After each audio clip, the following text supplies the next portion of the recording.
चला रे जेवून घे. साकेत कसं जीव रे, घशाखाली घास तरी जाईल का माझा हा आल्याशिवाय. हे दादाचं असं आहे बघ, त्याला म्हटलं होतं मुंबईला जा, माझ्या डोक्याची सगळी काळजी मिटेल, पण नाही, त्याला इथेच राहायचंय ना. सकाळी सांगितलं होतं दारू प्यायची नाही. 100% सांगते तुला, आता बसला असेल कुठेतरी पी. अरे तू जसा विचार करतेस ना तसं नसेल ग. अगं बिझी असेल कामात कदाचित. आलंय काम इथे गावात साकेत, त्याला बिनकामाचा आहे तो. ती 4 टाळकी पकडली आहेत त्याने दारू पिणारी, बसला असेल त्यांच्या सोबतच. ए चिमणे चिमणे कुठे, अरे कुठे निघाली ही माझी लाडकी बहीण? कुठे गेली? अरे प्यालेलो नाही मी, प्यालेलो नाही मी अजिबात. नाटक करत होतो मी. नाटक करत होतास? वेडा समजतोस का रे तुम्हाला? तुझ्या चालण्यावरून बोलण्यावरून मला सगळं कळतं तू किती दारू प्यायला असते. आणि काळजी तर नाहीच आहे ना तुला माझी. माझ्या शब्दाला तुझ्या लेखी कसलीच किंमत नाहीये. तुला म्हटलं होतं दारू पिऊ नको, नाही ऐकत तू माझं. नाही, तुला काय दारू प्यायची ती पी, काय वागायचं ते वाग. मी इथून पुढे तुझ्याशी काहीही बोलणार नाहीये. किती बोलशील चिमणे, किती बोलशील, किती बोलतेस तू. आणि नाही प्यालो मी, खरंच नाही प्यालो. हे वाज घेऊन बघ आणि ये ना. नाही नाही प्यायला. बघितलं, मग हे असं झुलत झुलत का आलास तू? नाटक करत होतो, गंमत करत होतो. काय गरज होती असलं नाटक करण्याची? पाहायचं होतं मला की आपल्या बहिणीचा आपल्यावर किती विश्वास आहे.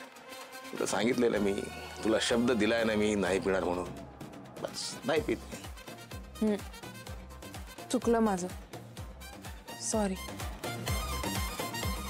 दादा 2 मिनिट बस, मी नाही गंमत आहे तुला दाखवते.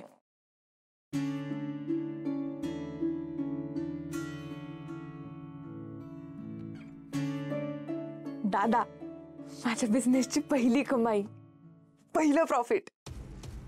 इतक्या पैशाची गरज आहे आपल्याला? काय करायचे तितके पैसे? दादा तिला स्वतःचा बिझनेस सुरू करायचा आहे. अरे तू का जात नाहीस मुंबईला? जा मुंबईला, इथं काय काम आहे तुझं? हिला म्हणतो चल मुंबईला, चल मुंबईला, तिकडे करतो बिझनेस. तू फूस लावतोस. दादा, साकेत मला कसली फूस लावत नाहीये. गावी येऊन बिझनेस करण्याचं स्वप्न माझं होतं आणि तो पूर्ण करण्याचा हट्ट पण माझा आहे. मला साकेतची गरज आहे आणि तो फक्त मदत करतोय मला. आणि दादा, मी गावी राहून स्वतःचा बिझनेस करू शकते, त्यातून पैसे कमवू शकते, हे मी सिद्ध केलंय. चल माधुरी, आता कबूल कर बरं, तुझ्याकडे काय पैसे बिशे नाहीत, तू मला खोटं बोलत होती. गोपाळ, तुला सांगितलं ना, ही माधुरी कवाच खोटं बोलत नाही. थांब तुला दाखवते.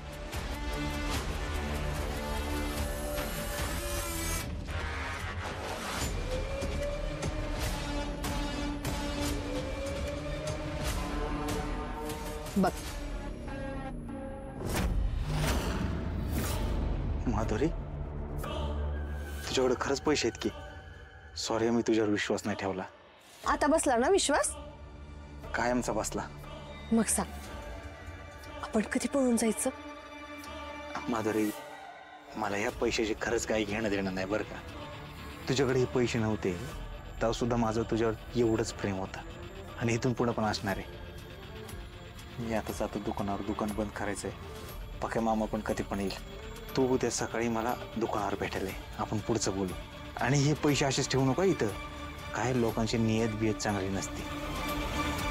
असं मी पप्पा आता घरीच घेऊन जाणार आहेत बॅग. घरी? हा, चांगलं आहे की घरी, चांगलं आहे. उद्या सकाळी दुकानावर यायला विसरू नकोस. लागे, गोपाळ अजून नाही आला? नाही ना, दुकानावर काहीतरी काम असेल. मी जाऊन बघून येऊ? वायस नवरा दुकानातून आला नाही का, मी बघून येऊ का? आमचा सुधाकर पण उशिरा येतो, पण बाई माझी सून नाही कधी जात पोलीस स्टेशनात. आणि इथं आमचा नवऱ्याचा तर पत्ता बी नसायचा, आणि आम्ही नाही कवा मागे गेलो त्याच्या.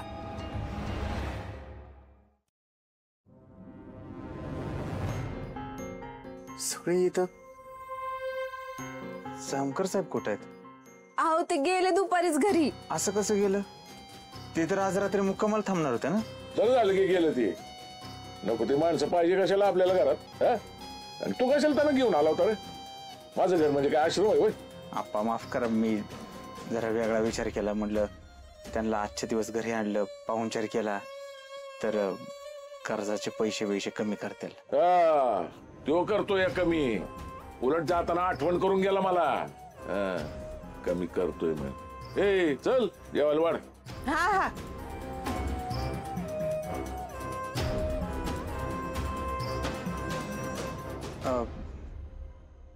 जाताना काय सांगून गेले का? माहित नाही. तुम्ही गेलात ना बाहेर, तुमच्या माग माग ते पण गेले. माझ्या माग लगेच? पण जाताना काय बोलले का? हा, काहीतरी बोलले पण आठवत नाहीये. बरं ठीक आहे, आठवलं की सांगा. अरे आपल्याला काय करायचंय? बोललं असेल काहीतरी. हे बघ, जा तू हातपाय धुवून घे आणि जेवायला बस. चल. हा आठवलं. शेतावर कुणीतरी भेटायला येणार आहे, अर्जंट आहे एवढंच म्हणले. आणि त्यांची बॅग न्यायला आले ना तेव्हा शेतावर जाऊन आल्याचं सांगितलं.